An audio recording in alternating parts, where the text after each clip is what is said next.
کتاب عظمت کے ہر صفحے پر خدا نے ان کا ہے نام لکھا، خدا نے ان کا ہے نام لکھا۔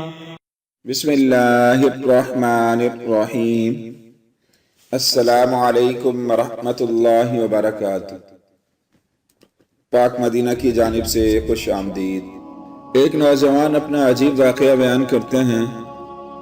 ایک روز میں اپنے بیوی بچوں کے ساتھ شاپنگ کے لیے جا رہا تھا۔ گاڑی سگنل پر رکی تو ایک مانگتی بغل میں بچہ دبائے آ گئی اور صدا لگائی، باؤ دے اللہ دے ناتے، رب تیری آس امید پوری کرے۔ میں نے 50 کا نوٹ دیا اور وہ خوشی سے دعا دیتی ایک طرف چل دی۔ چند لمحوں بعد درجن بھر عورتوں اور بچیوں نے گاڑی پر یلغار کر دی۔ سب کی سب ہاتھ پھیلائے دعائیں دیتی پر امید نظروں سے مجھے دیکھ رہی تھی۔ میں نے سب کی خدمت میں کچھ نہ کچھ پیش کیا۔ سب خوشی سے سرشار لوٹ گئی۔ یہ سب معاملہ 1 منٹ کے اندر ہوا۔ اشارہ کھلا اور میں نے گاڑی آگے بڑھا دی۔ میری بیوی نے ناراضگی کا اظہار کرتے ہوئے کہا، جانتے ہو جب آپ نے پہلی منگتی کو پیسے دیے تھے تبھی مجھے معلوم تھا کہ اب یہ دوسروں کو بھی بتائے گی، اور دیکھ لیں میرا اندازہ ٹھیک نکلا۔ یہ مانگنے والے ہوتے ہی ایسے ہیں، کم ظرف۔ بیگم بڑبڑا رہی تھی، گاڑی والوں کے پاس قارون کا خزانہ ہوتا ہے جو سب کے سب دھاوا بول دیتے ہیں۔ میں تو کہتی ہوں آپ کو چاہیے تھا کہ پہلی والی کو 1 روپیہ نہ دیتے، نہ اس کو دیتے، نہ وہ باقیوں کو جا کر بتاتی، اور نہ ہی ہمارے گرد اتنا رش لگتا۔ بیوی کی ساری باتیں ٹھیک تھی۔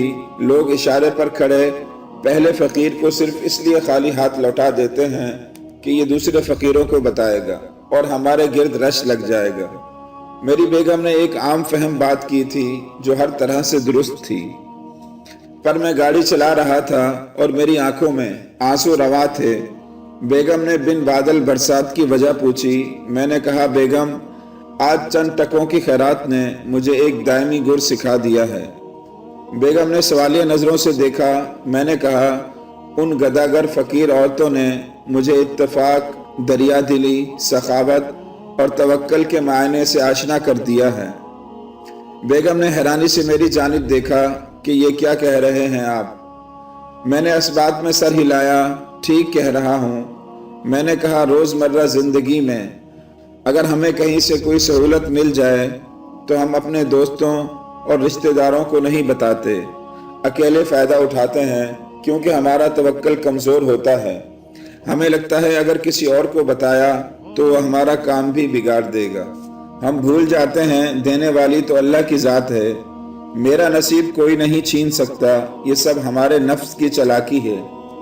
نفس ہمیں اکساتا ہے کہ چپ کر کے فائدہ حاصل کرو، کسی دوسرے کو مت بتاؤ، اور ہم نفس کی باتوں میں آ کر اکیلے ہی ملنے والی سہولت سے فیضیاب ہوتے رہتے ہیں۔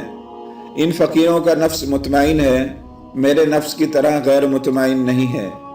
بیگم کے چہرے کا تاثر بدل چکا تھا۔ میرے بچے حیرانی سے میری باتیں سن رہے تھے۔ اس دن وہ منگتی فقیرنی مجھے خوشی کا یہ انمول راز چند روپوں میں سکھا گئی۔ میں نے اس منگتی سے اتفاق، کشادہ دلی اور توکل سیکھا۔ وہ منگتی نہیں تھی، منگتی کے روپ میں اللہ کی پیغام رسا تھی جو مجھے ایک اچھی بات سکھانے آئی تھی۔ میری بیوی بولی، آپ دن رات آنکھیں پھوڑتے ہیں، ورق کالے کرتے ہیں، تب جا کر پیسے ملتے ہیں، تو کیا اس طرح روپے لٹانا ٹھیک ہے؟ میں نے کہا، بابا جی کہا کرتے تھے کہ بیٹا جو بھی سائل آئے اسے ضرور کچھ نہ کچھ دے دیا کرو۔ میں نے پوچھا، بابا جی اپنی محنت کی کمائی سے کیوں دوں؟ بابا جی نے کہا، تو نے کون سا پلے سے دینا ہے؟ اللہ نے تجھے دیا تو اس میں سے آگے دے دیا کر۔ کہ وہ میری بات پر متفق ہے۔ اب میں کوشش کرتا ہوں کہ اگر مجھے کہیں سے کوئی فائدہ ہو تو میں دوسروں کو ضرور بتاتا ہوں۔ میرا نفس مجھے ہر بار روکتا ہے، ہر بار میں اپنے نفس کو ایک جملہ بول کر چپ کروا دیتا ہوں۔ اللہ ہمیں آسانیاں عطا کرے اور آسانیاں تقسیم کرنے کا شرف بخشے، آمین۔